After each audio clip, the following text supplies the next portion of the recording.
ฮ็ดต่อเนาะเฮ็ดต่อเป็นยังไม่ออกเนาะเฮ็ดต่อยังเดือนหกอยู่นะเฮ็ดแล้วก็ลงสู่หน้าเลยนะสู่อย่างหน้าเลยนะที่นี่ดำหน้าเลยนะยก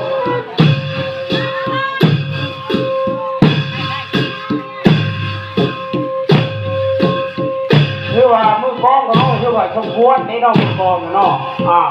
พวกใครจะกันนะ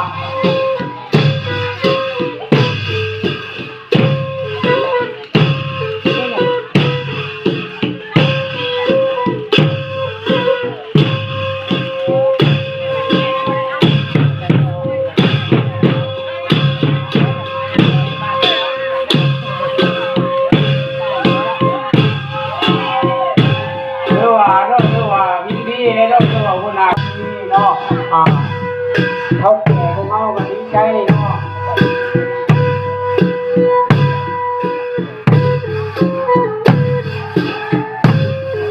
ปีหน้าเนาะเขาสิได้ต่อเนาะนี่เขานี่เขาแก่โอ้ตัวปัจจุบัน